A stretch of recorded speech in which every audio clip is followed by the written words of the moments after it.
A Organização Mundial de Saúde, da Saúde, definiu as primeiras diretrizes para o uso de canetas emagrecedoras. Entre elas, a importância de combinar o uso do medicamento com dieta saudável e atividade física. Sobre este assunto, eu converso agora com a médica endocrinologista Fernanda Parra. Doutora, tudo bem? Bem-vinda aqui ao Manhã Band News. Bom dia, Thalita. Obrigada pelo convite. Doutora, como é que essa nova recomendação chega, né? E o que muda daqui para frente? Porque a gente sabe que as canetas emagrecedoras chegaram primeiramente para tratar pessoas com diabetes, com esse quadro de obesidade, depois passaram a ser liberadas também para o tratamento, aí, claro, com orientação para pessoas que gostariam de perder peso sem estar nesse núcleo ou nesse risco, né, enfim, de saúde. E agora tem essa recomendação e eu acho fundamental aliar o que essa recomendação traz, que é a atividade e o estilo de vida saudável também, né? A caneta não faz milagre. Perfeito, Thalita, é isso mesmo. As novas diretrizes da OMS, elas vêm para organizar e para indicar mesmo como fazer uso dessas medicações que vem sendo um boom, né, na nossa realidade atual em relação à perda de peso. Então, acho que, primeiramente, elas vêm para mostrar para a gente que a indicação é para quem tem obesidade ou sobrepeso, que tem diabetes, doenças associadas, né? Então, quem tem diabetes, quem tem apneia do sono, quem tem esteatose hepática, para essas pessoas direcionadas mesmo, né? Vem para falar que a gente tem que usar sempre aliado à mudança do estilo de vida, como você disse. A caneta sozinha não vai fazer milagre, então a gente precisa de uma orientação nutricional, a gente precisa de atividade física associada para a gente ter melhores resultados com essa caneta. Outra coisa que eles reforçam é que essas medicações são de uso contínuo. Então, como elas foram criadas primeiro para pacientes diabéticos, dificilmente esses pacientes deixam de usar as medicações. E o paciente obeso, a mesma coisa. A obesidade é uma doença crônica recidivante que a gente precisa tratar. Então, eles batem muito nessa tecla de que a gente precisa manter o uso contínuo, que se a gente descontinuar essa medicação, vai ter reganho de peso. E o acompanhamento médico associado, que é importantíssimo, para reduzir efeitos colaterais, para reduzir riscos, para fazer um acompanhamento contínuo e uso dessa medicação. Doutora, hoje a gente tem o grupo de obesidade. Qualquer pessoa desse grupo específico, né, para ter essa redução de peso em um tempo mais rápido, todas elas conseguem ter acesso a essa caneta ou a indicação dessa caneta? Ela é acessível para todas essas pessoas que têm obesidade e aí em vários graus ou não? Isso não é fator primordial para que a pessoa faça a utilização do medicamento? Infelizmente, hoje essas canetas ainda custam, né, caro, são de um alto valor e a grande maioria da população não tem acesso a essas medicações. Então, a gente não tem essas medicações no serviço público. Eu ouso falar ainda, porque se a gente tivesse acesso, se esses pacientes tivessem acesso, reduziria muito o custo de saúde, né, para o país, para cada estado, para cada lugar, assim mesmo, para o mundo, em relação à saúde pública.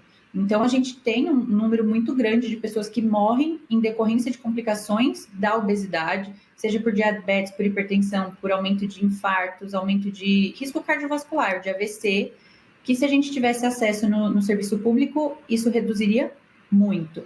A OMS coloca nessa cartilha nova deles de orientação que a gente tenha medicações genéricas para que esses pacientes tenham maior acesso. Doutora, se lá no início a gente falava bastante sobre o medo ainda que as pessoas tinham, né, com as canetas emagrecedoras, essa diretriz, enfim, essas orientações agora afirmadas pela OMS mostram que as canetas vieram também para transformar a forma como esse tratamento é feito hoje para essas pessoas que precisam perder peso, né? Acho que o saldo desses últimos anos, e principalmente no Brasil, recentemente nós até fizemos aqui uma live falando sobre este assunto, da busca pelas pessoas, da busca das pessoas, né, pelas canetas emagrecedoras, mostra que é uma virada de chave, né? É uma relação com o emagrecimento que hoje traz esse cenário muito mais evoluído. Sim, a gente vê uma mudança drástica, porque até, 10 anos atrás, o que a gente tinha de melhor para a obesidade eram comprimidos com baixa efetividade ou uma cirurgia bariátrica muito invasiva, né? Então, as canetas vêm para revolucionar mesmo. A gente tem estudos com canetas que vão entregar mais perda de peso do que essas que a gente já tem hoje no mercado, que são os análogos do GLP-1 ou os análogos do GLP-1 com o GIP. Essa segunda, que é a tirzepatide Mounjaro, ela vem para competir em resultado com a cirurgia bariátrica. Então, hoje a gente tem muito menos cirurgias porque a gente tem acesso a essas medicações. E a gente tem muito mais fala, muito mais diálogo sobre esse assunto, o que antigamente a gente também não tinha. E a senhora acredita que o país ele caminha para... Porque assim, agora com essas novas incorporações e diretrizes, a gente tem... E acredito, né, que vai ter um aumento na demanda, inclusive das pessoas que estavam naquele grupo, não quero fazer esse tipo de tratamento, agora eu já faço com mais tranquilidade. O que falta ainda? O Brasil está caminhando para incorporar esse medicamento no Sistema Único de Saúde? A senhora acabou de falar sobre os preços que ainda ficam muito fora, né? Apesar de ter tido uma queda depois da autorização da Anvisa, inclusive, para a liberação no Brasil. Mas qual o cenário que vocês veem? E aí eu digo até a curto prazo, né? A senhora já vê movimentos, enfim, de outros setores da economia, fazendo com que esse medicamento ele esteja aí na mão de quem precisa, realmente, com um custo menor, de uma forma mais acessível? Ainda não temos esse movimento, mas a esperança é de que a gente tenha, o quanto antes, outras empresas fazendo essa medicação com um custo muito mais acessível para os pacientes, porque a gente tem um número de obesos que só cresce e a estimativa é que até 2030 esse número dobre, né? Então a gente vai ter muito mais efeitos em relação à saúde pública para isso, que se a gente introduzisse essa medicação no serviço público, por exemplo, a gente conseguisse reduzir. Então acho que a gente está caminhando, tem algumas diretrizes, por exemplo, no Rio de Janeiro, né, o governador disse que vai introduzir essas medicações no serviço público.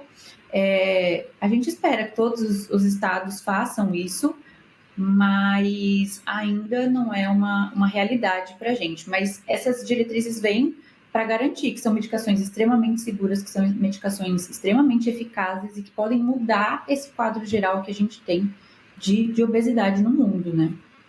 Para fechar, doutora, não posso fugir daquela pergunta clichê, para pedir que a senhora dê as orientações, que esse medicamento ele deve ser administrado depois de orientação médica.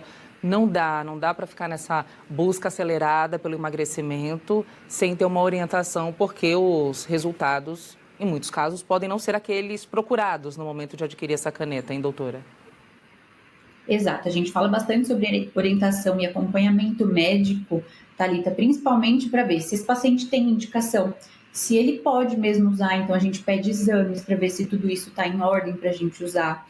O acompanhamento é importante para a gente orientar o paciente a não comprar medicação falsificada, porque isso tem aumentado muito no nosso mercado, né? Então a gente precisa da orientação, a gente precisa da indicação de dose exata.